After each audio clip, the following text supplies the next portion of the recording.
નમસ્કાર, દિવસભરના તાજા સમાચારોમાં તમારું સ્વાગત છે। તમારી સાથે હું છું પિનલગીરી ગોસ્વામી। સમાચારો વિસ્તારથી જાણીએ એ પહેલા મહત્વના સમાચારો ઉપર એક નજર। નમસ્કાર મિત્રો, આજની વિડીયોમાં વાત થશે બીજેડ કૌભાંડી ભૂપેન્દ્ર ઝાલાને આશરો આપનારને રાહત। ત્યારે આગળ વાત થશે અંબાલાલ પટેલની આગાહી હવે ચિંતા વધારી દીધી છે। ત્યારે આગળ વાત થશે જામનગરમાં ફરી કોંગો રોગનો વાયરસ દેખાતા ફફડાટની લાગણી વ્યાપી ગઈ છે। ત્યારે આગળ વાત થશે પત્રકાર રાણા અય્યુબ વિરુદ્ધ કેસ દાખલ કરવામાં આવ્યો છે। આગળ વાત થશે કોલ્ડ પ્લેને લીધે અમદાવાદ એરપોર્ટનો નવો રેકોર્ડ સામે આવ્યો છે। ત્યારે આગળ વાત થશે મગફળીના ટેકાના ભાવે અત્યાર સુધીમાં સૌથી રેકોર્ડ બ્રેક ખરીદી થઈ રહી છે। ત્યારે આગળ વાત થશે અંડર-19 WT20 વર્લ્ડ કપમાં ભારતે આયર્લેન્ડને 150 રનથી હરાવ્યો છે। ત્યારે આગળ વાત થશે કડાકા ભડાકા સાથે અને કરા સાથે ગુજરાતમાં વરસાદ પડી શકે છે।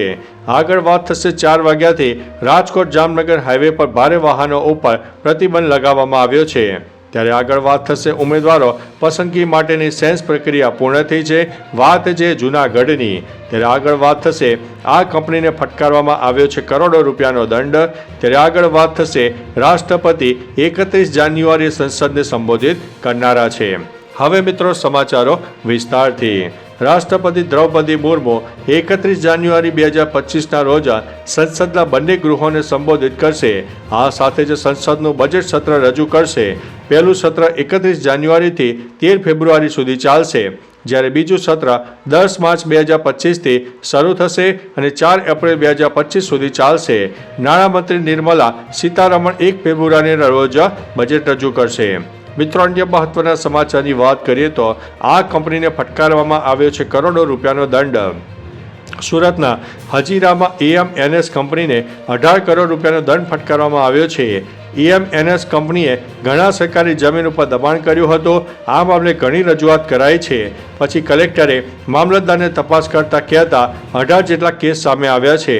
18માંથી 10 કેસ ચાલ્યા, જેમાં કંપનીને 18 કરોડ રૂપિયાનો દંડ ફટકારવામાં આવ્યો છે। મિત્રો, અન્ય મહત્વના સમાચારની વાત કરીએ તો ઉમેદવારો પસંદગી માટેની સેન્સ પ્રક્રિયા પૂર્ણ। જૂનાગઢ મહાનગરપાલિકાની ચૂંટણીના પડઘમને લઈને ઉમેદવારો પસંદગી માટે સેન્સ પ્રક્રિયા પૂરી થઈ ગઈ છે। હવે પાર્ટી ક્યારે નામ જાહેર કરશે તેની રાહ જોઈને દાવેદાર બેઠા છે। ત્યારે પૂર્વ શાસક અને વિપક્ષ સામસામે આક્ષેપબાજી કરી રહ્યા છે। બંને પક્ષ ચૂંટણી જીતવાના દાવાઓ પણ કરી રહ્યા છે। મિત્રો, અન્ય મહત્વના સમાચારની વાત કરીએ તો 4 વાગ્યાથી રાજકોટ જામનગર હાઈવે પર ભારે વાહનો પ્રતિબંધિત કરવામાં આવ્યા છે।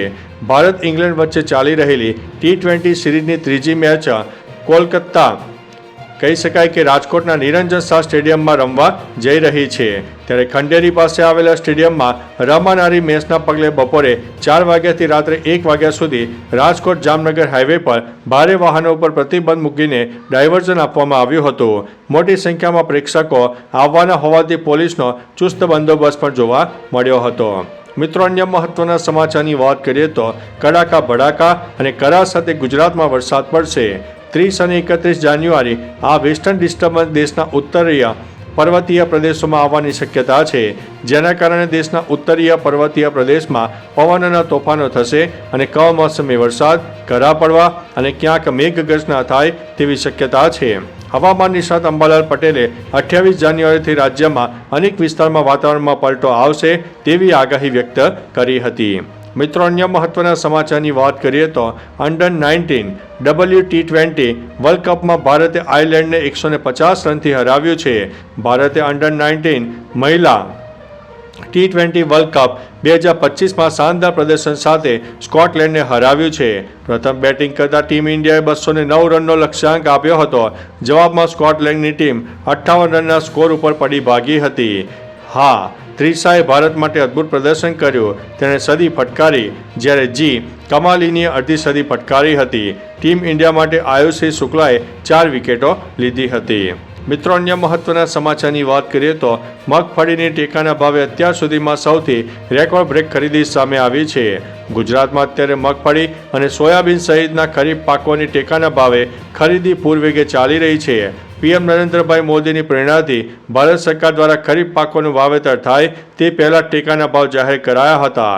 ટેકાના ભાવ બજાર ભાવથી વધુ હોવાથી ગુજરાતના ખેડૂતોને મગફળીના સહિતના ખરીફ પાકોનું પુષ્કળ વાવેતર અને ટેકાના ભાવે વેચાણ કર્યું છે અને અત્યાર સુધીમાં સૌથી રેકોર્ડ બ્રેક ખરીદી પણ કરવામાં આવી છે.